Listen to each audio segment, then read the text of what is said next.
सुप्रभात बच्चों, कैसे हैं आप सब। उम्मीद करती हूँ आप सब अच्छे होंगे। तो बच्चों, आज की कक्षा में हम पढ़ने वाले हैं अध्याय नंबर 11, जिसका शीर्षक है रसखान के पद। तो बच्चों, सबसे पहले हम पढ़ेंगे इस पाठ का सार। रसखान के पदों से उनके कृष्ण के अनन्य भक्त होने का पता चलता है। इन दोहों में उन्होंने कृष्ण और ब्रज की महिमा का वर्णन किया है। तो बच्चों, रसखान के पदों से क्या पता चलता है कि वो कृष्ण के कितने बड़े भक्त हैं, और इन दोहों के माध्यम से उन्होंने कृष्ण और ब्रज की महिमा का वर्णन यहाँ पर किया है।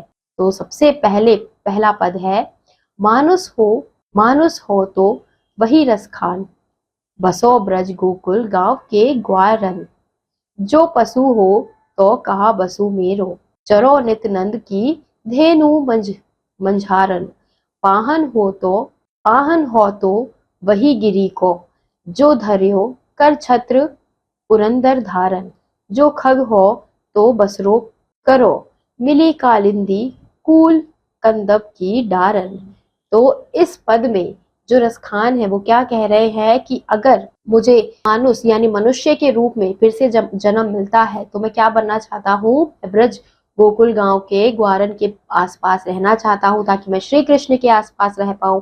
और जो पशु यानी पशु के रूप में अगर मेरा जन्म होता है दोबारा से, तो मैं क्या करना चाहता हूँ, मैं श्री कृष्ण के गाय के समान, यानी जो श्री कृष्ण के गाय होती थी उसके रूप में मैं जन्म लेना चाहता हूँ। फिर क्या कह रहे हैं वो, पाहन हो तो वही गिरी हो, यानी कि अगर मैं पत्थर के रूप में जन्म लेता हूँ तो मैं क्या बनना चाहता हूँ, मैं पहाड़ के रूप में बनना चाहता हूँ। वो पहाड़ वो पर्वत जो श्री कृष्ण ने अपनी उंगली से उठाया था, तो मैं उनके आसपास इस प्रकार से रहना चाहता हूँ। और अगर मैं क्या बनता हूँ, कोई चिड़िया बनता हूँ, तो मैं कहाँ पे रहना चाहता हूँ, मैं कालिंदी कूल कंदब की डाली पे रहना चाहता हूँ।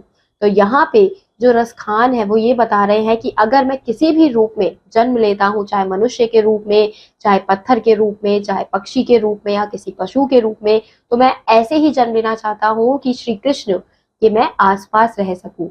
अगला पद है, या लकुटी अरु कामरिया पर राजतीहू पुर को तजी डरो। आठहू सिद्ध नवो निधि को सुख, नंद की गाय चराई बिसारो। इन आखिन सौ रसखानी कबो, ब्रज के बन बाग तड़ाग निहारो। कोटिक हो कल धौत के धाम, करील की कुंजन ऊपर वारो।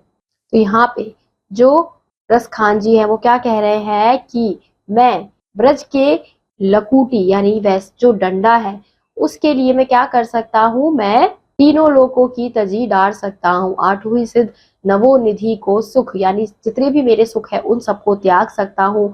जितना भी मेरे पास धन है, सोना है, पैसा है, महल है, मैं सबको उस लाठी के लिए त्याग सकता हूँ। शेष महेश गणेश दिनेश, सुरे सहु जाहि निरंतर ध्यावे।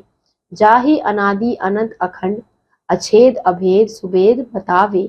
नारद से सुख व्यास रटे, पची हारे ताऊ पुनि पार न पावे। ताही अहीर की छोरियां, छछिया भर छाछ पे नाच नचावे। तो यहाँ पे जो रसखान जी हैं वो क्या कह रहे हैं कि शेष महेश गणेश दिनेश, सुरसेहु जाहे निरंतर ध्यावे, यानी कि चाहे शेष हो, चाहे महेश हो, चाहे गणेश हो, यानी सब लोग किसके आसपास रहना चाहते हैं, श्री कृष्ण के आसपास रहते हैं। और क्या कहा जा रहा है कि अछेद अभेद सुबेद बतावे, यानी जो शेष है, महेश है, गणेश है, ये सब अच्छे से श्री कृष्ण को जानते हैं। और नारद से सुख व्यास रटे, यानी नारद जी भी हैं जो वो भी किसका नाम लेते रहते हैं, श्री कृष्ण का ही नाम लेते रहते हैं।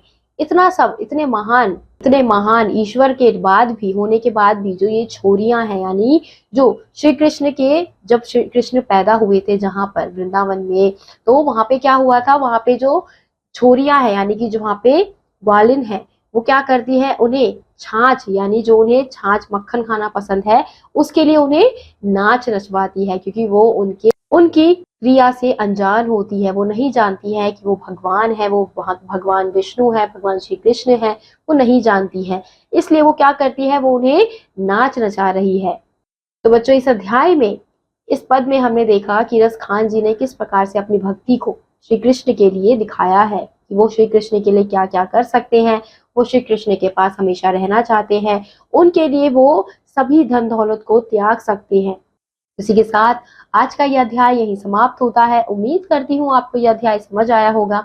मैं आपसे मिलूंगी अगली कक्षा में, तब तक के लिए आप सभी बच्चे खुश रहिए और पढ़ते रहिए। बाय।